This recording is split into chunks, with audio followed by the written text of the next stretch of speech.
Hi students, എല്ലാവർക്കും ASF അക്കാഡമിയിലേക്ക് സ്വാഗതം.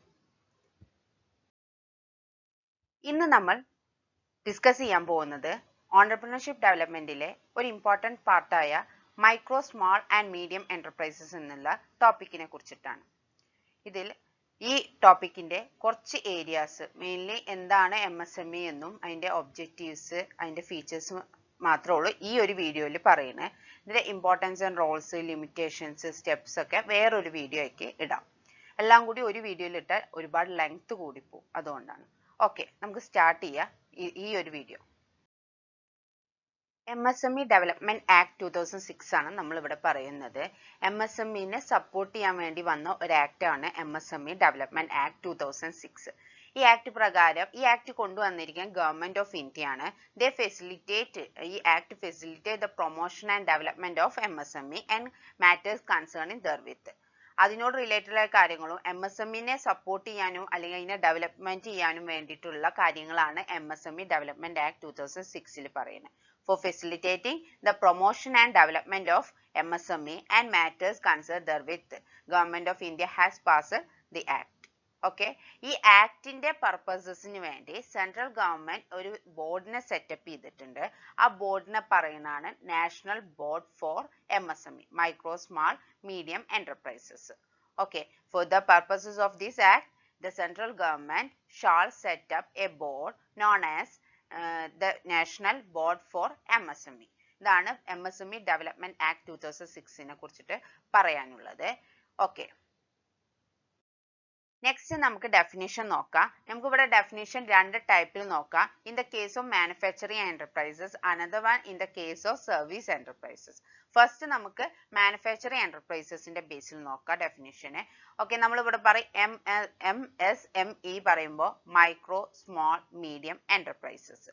അതിൽ മൈക്രോ ആണെങ്കിൽ a micro enterprise is one in which the investment in plant and machinery does not exceed ₹25 lakh. Micro enterprises ആണെങ്കിൽ അവരെ investment in plant and machinery, plant and മെഷീനറിയിൽ വരുന്ന investment, that means investment in ബിസിനസ്സിൽ വരുന്നത് ഒരിക്കലും 25 lakhനെ exceed ചെയ്യാൻ പാടില്ല. That means below 25 lakh or exact 25 lakhന്റെ ഉള്ളിലായിരിക്കും അവരെ ഇൻവെസ്റ്റ്മെന്റ്. അങ്ങനെ വരുന്ന 25 lakhന്റെ ഉള്ളിൽ വരുന്ന ഇൻവെസ്റ്റ്മെന്റ് വരുന്ന സെറ്റ് ഓഫ് എന്റർപ്രൈസസ് നമുക്ക് മൈക്രോ എന്റർപ്രൈസസ് എന്ന് പറയാം. Okay, second one small enterprises എന്നാണ്. Small enterprise is one in which the investment in plant and machinery is more than 25 lakh but not exceed than ₹5 crores. അതായത് നേരത്തെ 5 lakh വരെയാണ് പറഞ്ഞിരുന്നെങ്കിൽ ഇവിടെ നമ്മൾ പറയുന്ന സ്മോൾ എന്റർപ്രൈസസ് ആണ് എന്നുണ്ടെങ്കിൽ അവരെ investment in plant and machinery, that means total investment എന്ന് പറയുന്നത്, ഒരു കമ്പനി തുടങ്ങാൻ ഇൻവെസ്റ്റ്മെന്റ് എന്ന് പറയുന്നത് അവരുടെ above 25 lakh but not exceeded ₹5 crores. 5 കോടിയിലേക്കാൾ കൂടാനും പാടില്ല, ഇന്ന് 25 ലക്ഷത്തിനേക്കാൾ കൂടുതലും ആണെങ്കിൽ ആ ടൈപ്പ് ഓഫ് എന്റർപ്രൈസസ് അല്ലെ ആ കാറ്റഗറിയിൽ വരുന്ന എന്റർപ്രൈസസ് നമ്മൾ സ്മോൾ എന്റർപ്രൈസസ് എന്ന് പറയുന്നു. തേർഡ് വൺ പറയുന്നത് medium enterprises. Medium enterprises is one in which the investment in plant and machinery is more than 5 crores but not exceeded ₹10 crores. അതായത് പ്ലാന്റ് ആൻഡ് മെഷീനറിയിൽ വരുന്ന ഇൻവെസ്റ്റ്മെന്റ് 5 കോടിയിൽ കൂടുതലും 10 കോടിയിൽ കുറവും ആണെങ്കിൽ, 10 കോടി കൂടാൻ പാടില്ല ആണെങ്കിൽ, അല്ലെങ്കിൽ എക്സാക്ട് 10 കോടിയുടെ ഉള്ളിലാണെങ്കിൽ നമ്മൾ ആ എന്റർപ്രൈസസിന്, ആ കാറ്റഗറി ഓഫ് എന്റർപ്രൈസസ്, അതായത് 5ന്റെയും 10ന്റെയും ഇടയിൽ വരുന്ന ഇൻവെസ്റ്റ്മെന്റ് വരുന്ന കാറ്റഗറി ഓഫ് എന്റർപ്രൈസസ് നമ്മൾ മീഡിയം എന്റർപ്രൈസസ് എന്ന് പറയും. ഇത് on the basis of manufacturing enterprise. Manufacturing എന്നുള്ള ഒരു ഫാക്ടറിന്റെ ബേസിലാണ് അല്ലെങ്കിൽ ആസ്പെക്റ്റിന്റെ ബേസിൽ നമ്മൾ ഡിഫൈൻ ചെയ്യുകയാണെങ്കിൽ MSMEനെ നമ്മൾ കാറ്റഗറൈസ് ചെയ്യുന്നത്. ഓക്കെ, 25 lakh ഇവിടെ ഉണ്ടോ, ഈ ഒരു ഏരിയാസ് ഓർത്ത് വെച്ചാൽ മതി. മൈക്രോ ആണെങ്കിൽ 25 lakh, സ്മാൾ ആണെങ്കിൽ 25 lakhs to 5 crores. ഓക്കെ, ഈ എമൗണ്ടുകൾ ഓർത്ത് വെച്ചാൽ പെട്ടെന്ന് നമുക്ക് കിട്ടും എക്സാം ടൈമില്. ലാസ്റ്റ് വൺ മീഡിയം ആണെങ്കിൽ 5 crores to 10 crores. ഓക്കെ, ഇത്രയും ഓർത്ത് വെച്ചാൽ മതി. നെക്സ്റ്റ് നമ്മൾ പറഞ്ഞ in case of service enterprise. Service എന്റർപ്രൈസസിന്റെ കേസിലാണ് എന്നുണ്ടെങ്കിൽ മൈക്രോ, നേരത്തെ പറഞ്ഞ പോലെ തന്നെ മൈക്രോ ആണ് എന്നുണ്ടെങ്കിൽ ഇൻവെസ്റ്റ്മെന്റ്, പ്ലാന്റ് ആൻഡ് മെഷീനറിയിൽ വരുന്ന ഇൻവെസ്റ്റ്മെന്റ് എന്ന് പറയുന്നത് 10 lakh does not exceed rupees 10 lakh. 10 lakhിനെക്കാട്ടി കൂടാൻ പാടില്ല. Below അല്ലെ except 10 lakhന്റെ ഉള്ളിലായിരിക്കണം. ഞാൻ കേസ് സ്മാൾ ആണെങ്കിൽ നേരത്തെ നമ്മൾ മൈക്രോ കയ്യിൽ നേരത്തെ സ്മാൾ പറഞ്ഞു നേരത്തെ കാര്യത്തിൽ മാനുഫാക്ചറിന്റെ കാര്യത്തിൽ സ്മാൾ എന്ന് പറയുമ്പോൾ above 25 lakh and up to 5 crores എന്ന് പറഞ്ഞിരുന്നു. അവിടെ ഇവിടെ വരുന്നത് more than 10 lakh but not exceeding 2 crores 2 കോടി സർവീസ് എന്റർപ്രൈസസ് ആണെന്നുണ്ടെങ്കിൽ അവരെ സ്മാൾ എന്റർപ്രൈസസ് എന്ന കാറ്റഗറിയിൽ വരണം എന്നുണ്ടെങ്കിൽ about 10 lakh ആയിരിക്കും but not exceeded 2 crores. Okay, medium enterprises ആണെന്നുണ്ടെങ്കിൽ നേരത്തെ പറഞ്ഞ പോലെ തന്നെ above 2 crores but not exceeded 5 crores 5 കോടിയിൽ കൂടാനും പാടില്ല 2 കോടിയിൽ കുറയാനും പാടില്ല. അങ്ങനെ ആവണം നമ്മളെ ഇൻവെസ്റ്റ്മെന്റ് എങ്കിൽ അതിനെ മീഡിയം എന്റർപ്രൈസസ് എന്ന് പറയുന്നു. ഓക്കെ, ഇതാണ് ഡെഫിനിഷൻ. 2 കാറ്റഗറിയിലാണ് നമ്മൾ പറഞ്ഞു. ഒന്ന് മാനുഫാക്ചറിംഗ് എന്റർപ്രൈസസിന്റെ കേസ്, ഒന്ന് സർവീസ് എന്റർപ്രൈസസിന്റെ കേസിലാണ് നമ്മൾ MSME കാറ്റഗറൈസ് ചെയ്ത് ക്ലാസിഫൈ ചെയ്തിട്ട് പറഞ്ഞിട്ടുള്ളത്. ഓക്കെ, നമുക്ക് നെക്സ്റ്റ് ക്യാരക്ടറിസ്റ്റിക്സ് ഓഫ് MSME നോക്കാം, അല്ലെ ഫീച്ചേഴ്സ് എന്തൊക്കെയാണെന്ന് നോക്കാം. ഓക്കെ, ഫസ്റ്റ് ഫീച്ചർ എന്നിവിടെ പറയുന്ന ഹൈലി ലോക്കലൈസ്ഡ് ഇൻഡസ്ട്രീസ് ആണ്. highly localized industries എന്ന് ഇവിടെ ഉദ്ദേശിക്കുന്നത് they use local resources. MSME mainly concentrated local resources ആണ്. കാരണം MSME കൂടുതൽ നമ്മൾ കണ്ടുവരുന്നത് റൂറൽ ഏരിയാസിലാണ്. കൂടുതലും വരിക റൂറൽ ഏരിയാസിലാണ്. അവരുടെ റിസോഴ്സസ് റൂറൽ ഏരിയാസിൽ ഡിസ്പേഴ്സ്ഡ് ആയിരിക്കും. അവിടെ എല്ലാ റിസോഴ്സസ് എല്ലാം ഡിസ്പേഴ്സ് അല്ലെ സ്കാറ്റേർഡ് ആയി കിടക്കാൻ ആ റിസോഴ്സസ് എല്ലാം അറേഞ്ച് ചെയ്തിട്ടാണ് അവർ പ്രൊഡക്ഷൻ നടത്തുന്നത്. അതുകൊണ്ട് ഹൈലി അവർ യൂസ് ചെയ്യുന്ന ലോക്കൽ റിസോഴ്സസ് ആയിരിക്കും. അത് അതുകൊണ്ടാണ് ഹൈലി ലോക്കലൈസ്ഡ് ഇൻഡസ്ട്രീസ് എന്ന് MSME പറയുന്നത്. Okay, these are the first point. Local resources ആണ് അവർ യൂസ് ചെയ്യാന്നില്ല. Second, not capital intensive. നമ്മൾ ഈ നമുക്കറിയാം ക്യാപിറ്റൽ ഇൻറ്റൻസീവ് എന്താ, ലേബർ ഇൻറ്റൻസീവ്. ക്യാപിറ്റൽ ഇൻറ്റൻസീവ് പറഞ്ഞാൽ ഹൈലി ടെക്നോളജി യൂസ് ചെയ്യണോ ലെസ് ലേബേഴ്സ് ആവും. ലേബർ ഇൻറ്റൻസീവ് പറഞ്ഞാൽ മോർ ലേബേഴ്സ് ആണ് യൂസ് ചെയ്യുക, മാൻ പവേഴ്സ് ആണ് യൂസ് ചെയ്യുക, ലെസ് ടെക്നോളജി ആയിരിക്കും യൂസ് ചെയ്യുക. MSME കൂടുതലും ലേബർ ഇൻറ്റൻസീവ് ആണ്, നോട്ട് ക്യാപിറ്റൽ ഇൻറ്റൻസീവ്. അവർ കൂടുതൽ ഫോക്കസ് ചെയ്യുക മാൻ പവറിനെയാണ്. അവരെ കയ്യിലുള്ള മാൻ പവേഴ്സിനെ യൂസ് ചെയ്തിട്ടാണ് അവർ പ്രൊഡക്ഷൻ നടത്തുക. അവർ ക്യാപിറ്റൽ യൂസ് ചെയ്യും, ടെക്നോളജി യൂസ് ചെയ്യും. സിമ്പിൾ ടെക്നോളജീസ് ആയിരിക്കും കൂടുതൽ അവർ യൂസ് ചെയ്യുന്നത്. ഹൈടെക് ടെക്നോളജീസിനെക്കാളും കൂടുതൽ അവർ സിമ്പിൾ ടെക്നോളജി യൂസ് ചെയ്ത് പ്ലസ് അവരുടെ കയ്യിലുള്ള ഇൻഡിവിജ്വൽ സ്കിൽസ് അതിനെ സ്പെഷ്യലൈസ് ചെയ്ത്, ദാറ്റ് മീൻസ് ഇൻഡിവിജ്വൽ സ്കിൽസിനെ മോഡിഫൈ ചെയ്തിട്ട് അത് യൂസ് ചെയ്യും ഈ ടെക്നോളജിയുടെ കൂടെ. എന്നിട്ടാണ് അവർ പ്രൊഡക്ഷൻ നടത്തുക. അതുകൊണ്ടാണ് പറയുന്നത് ലെസ് ക്യാപിറ്റൽസ് ആണ്, ലെസ് ക്യാപിറ്റൽ ആണ് ഇവർ റിക്വയർ ചെയ്യുക. കാരണം അവർ ഒരിക്കൽ ലേബറിനാണ് അവർ ഇമ്പോർട്ടൻസ് കൊടുക്കുക ക്യാപിറ്റലിനെക്കാട്ടും. അതുകൊണ്ട് തന്നെ ക്യാപിറ്റൽ ഇൻറ്റൻസീവ്സിനല്ല അവർ ഇമ്പോർട്ടൻസ് കൊടുക്കുന്നത്. They require less capital.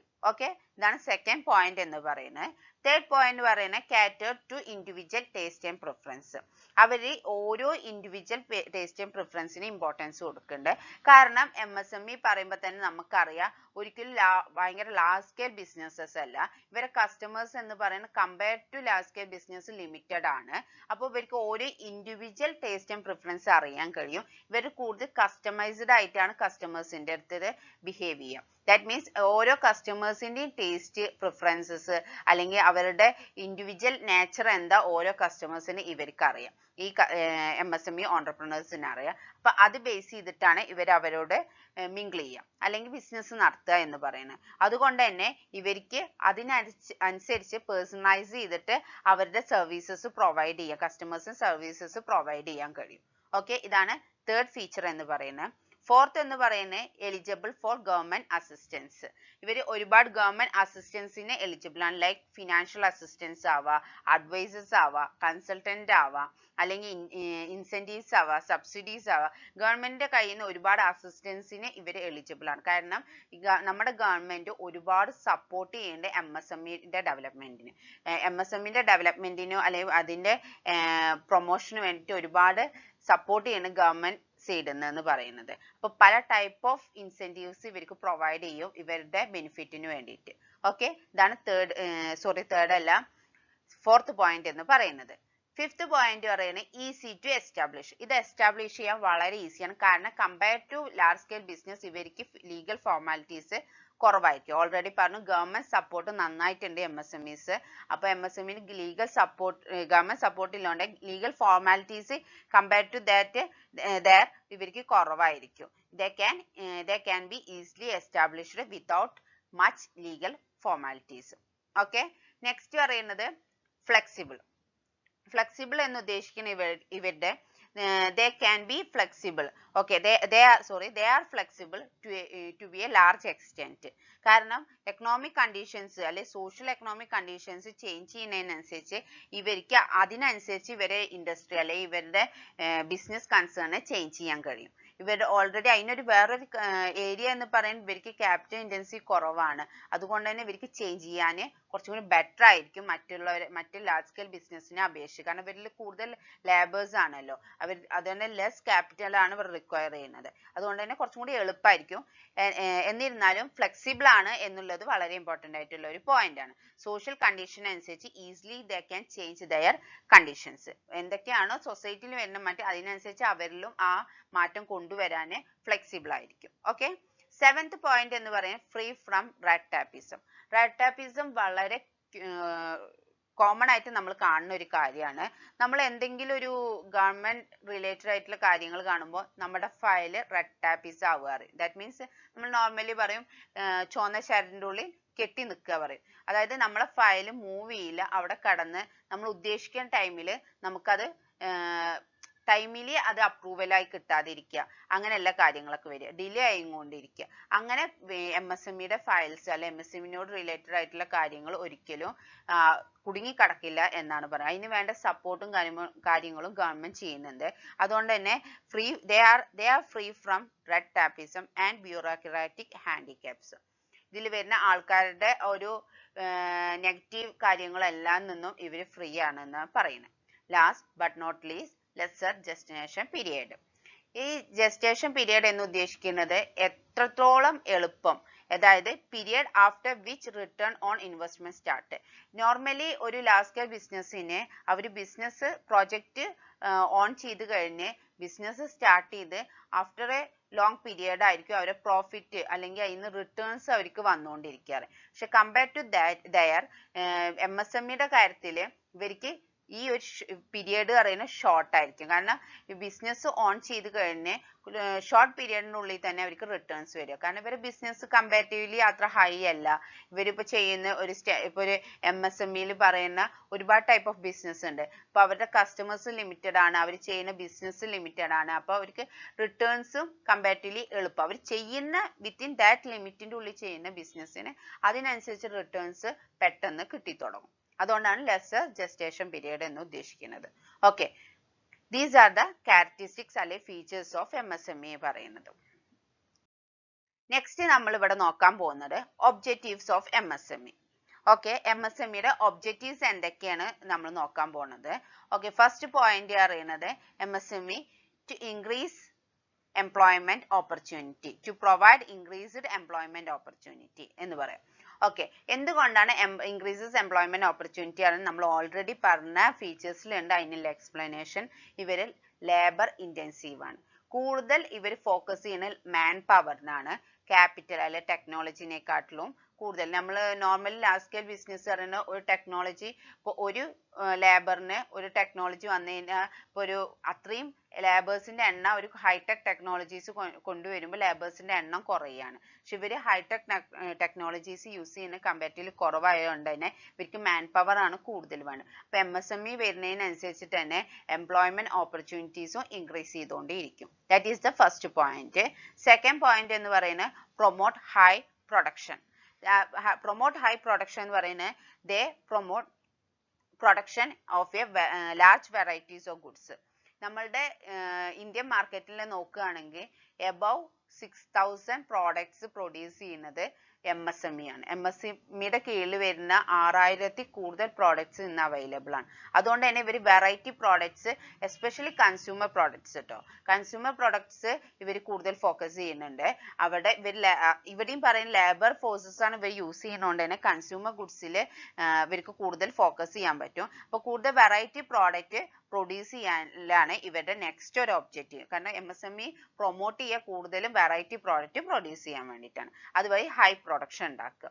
Okay, third point എന്ന് പറയുന്നത് encourage to adopt modern technology. നമ്മൾ already പറഞ്ഞു ഇവർ അത്രയും capital intensive അല്ല പറഞ്ഞു. They use simple technology. Simple technologies ആണ് അവർ കൂടുതൽ ഫോക്കസ് ചെയ്യുക അല്ലെങ്കിൽ യൂസ് ചെയ്യുന്നത്. പക്ഷെ അവരെ എൻകറേജ് ചെയ്യുക. MSMEയുടെ നെക്സ്റ്റ് ഒരു ഒബ്ജക്റ്റീവ് അറിയുന്നത് MSMEയിൽ വരുന്ന ഓൺടർപ്രണേഴ്സിനെ എൻകറേജ് ചെയ്യുക മോഡേൺ ടെക്നോളജി യൂസ് ചെയ്യാൻ വേണ്ടിയിട്ട്. ടൈം സേവിങ് ആയിട്ടില്ല, ടൈം സേവിങ്സ് വരുന്ന കൂടുതൽ നല്ല ടെക്നോളജീസ് യൂസ് ചെയ്യാൻ വേണ്ടിയിട്ട്, അല്ലെങ്കിൽ കുറച്ചും കൂടി പ്രോഡക്റ്റ് കുറച്ചും കൂടി എഫക്റ്റീവ് ആവുന്ന അട്രാക്റ്റീവ് ആവുന്ന ലെവലിൽ അതിന്റെ ക്വാളിറ്റി കൂട്ടുന്ന ലെവലിൽ വരുന്ന ടെക്നോളജീസ് യൂസ് ചെയ്യാൻ വേണ്ടിയിട്ട് എൻകറേജ് ചെയ്യുക. അതാണ് തേർഡ് ഒബ്ജക്റ്റീവ് എന്ന് പറയുന്നത്. ഫോർത്ത് വന്ന് പറയുന്നത് facilitate effective utilisation of resources. Okay, ഇതില് എഫക്റ്റീവ് യൂട്ടിലൈസേഷൻ റിസോഴ്സസ് നമ്മൾ ഓൾറെഡി പറഞ്ഞിട്ടുണ്ടായിരുന്നു. ഇവർ കൂടുതൽ യൂസ് ചെയ്യുക ലോക്കൽ റിസോഴ്സസ് ആണ് എന്നുള്ളത്. കാരണം ഇവരുടെ എപ്പോഴും റൂറൽ ഏരിയ, ലോക്കൽ ഏരിയയിലാണ് കൂടുതൽ ഇവരുടെ MSMEs വരുന്നത്. Local area means rural area. Rural ഏരിയാസിൽ അവർ കൂടുതൽ ഫോക്കസ് ചെയ്യുക MSMEs. അപ്പൊ അവിടെ കിട്ടുന്ന ലോക്കൽ റിസോഴ്സസ് ആണ് കൂടുതൽ ഇവർ യൂസ് ചെയ്യുന്നത്. അത് അവിടെ എല്ലാ റിസോഴ്സസിനെ ഇന്റഗ്രേറ്റ് ചെയ്തിട്ടാണ് ഇവരെ പ്രൊഡക്ഷൻ നടക്കുന്നത്. അപ്പൊ അതുകൊണ്ട് തന്നെ അവരുടെ ഇല്ല റിസോഴ്സസിനെ എഫക്റ്റീവ് ആയിട്ട് യൂട്ടിലൈസ് ചെയ്യാന്നുള്ളതാണ് MSMEയുടെ നെക്സ്റ്റ് ഒരു ഒബ്ജക്റ്റീവ് ആണ്. Facilitate effective utilisation of resources. Fifth point എന്ന് പറയുന്നത് equitable distribution of national income. To ensure more equitable distribution of national income. That means national income large scale businessനാണ് നോർമലി കൂടുതൽ പ്രാധാന്യം വരുന്നത്. അവരാണ് കൂടുതൽ പ്രൊഡക്ഷൻ നടത്തിയിട്ട് ബിഫോർ എന്താ പറയാ കുറച്ച് മുൻ കാലഘട്ടത്തിൽ ട്ടോ, ഇപ്പോൾ അങ്ങനെയല്ല, മുൻ കാലഘട്ടത്തിൽ നാഷണൽ ഇൻകത്തിൽ കൂടുതൽ ഫോക്കസ് ചെയ്യുന്നത് ലാർജ് സ്കെയിൽ ബിസിനസ്. MSME കുറവായിരുന്നു അന്നത്തെ കാലത്ത്, MSMEs വളരെ കുറവായിരുന്നു. പക്ഷെ ഇന്ന് അറ്റ് പ്രസന്റ് അങ്ങനെയല്ല. നമുക്ക് പറയാം ഇന്ത്യയിൽ തന്നെ ടോട്ടൽ ഇൻഡസ്ട്രീസിന്റെ 45% MSMEs ആണ്, ടോട്ടൽ ഇൻഡസ്ട്രിയൽ എംപ്ലോയ്മെന്റിന്റെ. അതേപോലെ ടോട്ടൽ എക്സ്പോർട്ടിന്റെ 50% ഫ്രം MSME എന്നാണ്. അതേപോലെ 95% ഓഫ് ഇൻഡസ്ട്രിയൽ യൂണിറ്റ് MSMEയിലാണ്. അപ്പൊ ഇന്ന് MSME എന്ന് പറയുന്നത് ഹൈ ലെവലാണ്. പക്ഷെ മുമ്പ് കാലങ്ങളിൽ പറയുന്ന MSMEക്ക് അത്ര മുന്നോട്ട് വന്നില്ല, ഫോർവേഡ് ആയിരുന്നില്ല. ആ സമയങ്ങളിൽ കൂടുതൽ നാഷണൽ ഇൻകത്തിന്റെ ഡിസ്ട്രിബ്യൂഷൻ വന്നിരുന്നത് ലാർജ് സ്കെയിൽ ബിസിനസ്സിന് തന്നെയായിരുന്നു. പക്ഷെ MSMEയുടെ ഈ ഒരു ഒബ്ജക്റ്റീവ് എന്ന് പറയുന്നത് MSMEs കൂടുതൽ പ്രൊമോട്ട് ചെയ്യുന്ന വഴി ഇക്വിറ്റബിൾ ഡിസ്ട്രിബ്യൂഷൻ വരും, ഈക്വൽ ഡിസ്ട്രിബ്യൂഷൻ വരും നാഷണൽ ഇൻകത്തിന്റെ എല്ലാവരിലേക്കും, എല്ലാ സെക്ടറിലും. ഇപ്പൊ സ്മാൾ ആവട്ടെ, മൈക്രോ ആവട്ടെ, സ്മാൾ ആവട്ടെ, മീഡിയം ആവട്ടെ, ലാർജ് സ്കെയിൽ ബിസിനസ് ആവട്ടെ, എല്ലാവർക്കും equal distribution of national income വരിക എന്നുള്ളതാണ് നെക്സ്റ്റ് ഒരു ഒബ്ജക്റ്റീവ് പറയുന്നത്. നെക്സ്റ്റ് 6th വൺ പറയുന്നത് balanced regional development. Okay, balanced regional development പറയാൻ to ensure balanced regional development especially ഇൻഡസ്ട്രീസിന്റെ കാര്യത്തിൽ. നേരത്തെ പറഞ്ഞ പോലെ തന്നെ ഇൻഡസ്ട്രീസിൽ ഈ MSME മൈക്രോ സ്മാൾ മീഡിയം ഇതിൽ ഏത് കാറ്റഗറി ആവട്ടെ, അവരുടെ എന്റർപ്രൈസസിന്റെ എണ്ണം കൂടും തോറും അവരുടെ ആ റീജിയണൽ ഡെവലപ്മെന്റ് കുറച്ചും കൂടി കൂടും. അതുവഴി ലാർജ് സ്കെയിൽ വരും. ഈ 4 കാറ്റഗറീസിനും ബാലൻസ്ഡ് ആയിട്ട് കൊണ്ടുപോകാൻ കൂടുതൽ പറ്റും. അപ്പൊ MSMEs കൂടുതൽ പ്രൊമോട്ട് ചെയ്യുന്ന വഴി ബാലൻസ്ഡ് റീജിയണൽ ഡെവലപ്മെന്റ് കൊണ്ടുവരാൻ ഗവൺമെന്റ് കഴിയും. ഓക്കെ, 7th പോയിന്റ് എന്ന് പറയുന്നത് ഇംപ്രൂവ് സ്റ്റാൻഡേർഡ് ഓഫ് ലിവിങ്. ഇതിന്റെ ഒരു കണ്ടിന്യൂഷൻ. നമ്മൾക്ക് ഇതെല്ലാം സക്സസ്ഫുൾ ആയി വന്നു കഴിഞ്ഞാൽ നമ്മുടെ സ്റ്റാൻഡേർഡ് ഓഫ് ലിവിങ് കൂടിക്കൊണ്ടിരിക്കും. നമ്മുടെ level of living of people in the കൺട്രീസിലെ നമ്മളുടെ ഓരോരുത്തരുടെയും ലിവിങ് പാറ്റേൺ അല്ലെങ്കിൽ ലെവൽ ഓഫ് ലിവിങ് അല്ലെങ്കിൽ സ്റ്റാൻഡേർഡ് ഓഫ് ലിവിങ് ഇംപ്രൂവ് ചെയ്യും. അതുവഴി എക്കണോമിക് ഡെവലപ്മെന്റ് ഉണ്ടാവും, നാഷണൽ ഇൻകം കൂടും. അതൊരു കണ്ടിന്യൂസ് പാറ്റേൺ ആണ്. നമ്മളുടെ സ്റ്റാൻഡേർഡ് ഓഫ് ലിവിങ് കൂടുമ്പോൾ നമ്മളുടെ അതിനനുസരിച്ചുള്ള പ്രൊഡക്ഷനും പർച്ചേസും എല്ലാം കൂടും. അതുവഴി നാഷണൽ ഇൻകം കൂടും, ഈക്വൽ ഡിസ്ട്രിബ്യൂഷൻ വരും. അപ്പോൾ നല്ല രീതിയിൽ MSME പ്രൊവൈഡ് ചെയ്യുമ്പോൾ improve standard of living. Last but not least to forward backward areas. Already പറഞ്ഞു കഴിഞ്ഞു, നമ്മുടെ മെയിൻ സ്ട്രീമിക്ക് നാഷണൽ ഡെവലപ്മെന്റിന്റെ മെയിൻ സ്ട്രീമിക്ക് കൂടുതൽ മുൻ കാലഘട്ടത്തിൽ ഫോക്കസ് ചെയ്യുന്ന ലാർജ് സ്കെയിൽ ബിസിനസ് തന്നെയായിരുന്നു. പക്ഷെ ഇപ്പോൾ MSMEനെ കൂടുതൽ ബാക്ക്വേർഡ് ഏരിയയിൽ നിൽക്കുന്ന MSME പോലത്തുള്ള ഓൺടർപ്രണേഴ്സിനെ ഫോർവേഡ് ചെയ്യാൻ വേണ്ടി MSME ഈ ഡെവലപ്മെന്റ് 2006 എന്നുള്ള ഈ ഒരു ആക്ട് വളരെയധികം സഹായിക്കുന്നുണ്ട്. അപ്പോൾ to bring backward areas to in the mainstream of national development main സ്ട്രീമിക്ക് ഇവരെ എത്തിക്കാനും MSMEയുടെ മെയിൻ ഒരു ഒബ്ജക്റ്റീവ് ആണെന്ന് പറയാം. These are the objectives of the MSME. ഈ 8 പോയിന്റ് മനസ്സിലായെന്ന് വിശ്വസിക്കുന്നു. എന്തെങ്കിലും ഡൗട്ട്സ് ഉണ്ടെങ്കിൽ കമന്റ് ചെയ്യുക, എങ്കിൽ മാത്രമേ എനിക്കും നല്ല രീതിയിൽ കുറച്ച് എക്സ്പ്ലനേഷൻ കൂട്ടണോ വേണ്ടേ എന്നൊക്കെ അറിയാൻ പറ്റുള്ളൂ. ഓക്കെ, ഇത്രേ ഉള്ളൂ ഇന്നത്തെ ഈ വീഡിയോയിൽ. ബാലൻസ് വരുന്ന 1-2 ടോപ്പിക്സും ഉണ്ട്, അത് വേറൊരു വീഡിയോ ആയിട്ട് ഇടാം. ഓക്കെ, എന്ന് മനസ്സിലായെന്ന് വിചാരിക്കുന്നുണ്ട്. ഈ വീഡിയോ ഇഷ്ടമായെങ്കിൽ ലൈക്ക് ചെയ്യുക, ഷെയർ ചെയ്യുക ഫ്രണ്ട്സിന് വേണ്ടിയിട്ട്. അതേപോലെ കമൻറ്റ് ചെയ്യുക. കമൻറ്റ് ചെയ്യുമ്പോൾ എന്തെങ്കിലും ഇമ്പ്രൂവ് ചെയ്യാണ്ടെങ്കിൽ അതെല്ലാം കമൻറ്റിൽ പറയാം. അപ്പോൾ എനിക്കും കുറച്ചും കൂടി ബെറ്റർ ആകാൻ കഴിയും. ഈ ചാനൽ ആദ്യമായിട്ടാണ് കാണണമെങ്കിൽ സബ്സ്ക്രൈബ് ചെയ്യാം. സബ്സ്ക്രൈബിൻ്റെ കൂടെ ബെല്ലൈക്കൻ പ്രസ് ചെയ്യുക, എങ്കിൽ മാത്രമേ നോട്ടിഫിക്കേഷൻ വരികയുള്ളൂ. Okay, thank you. Have a nice day.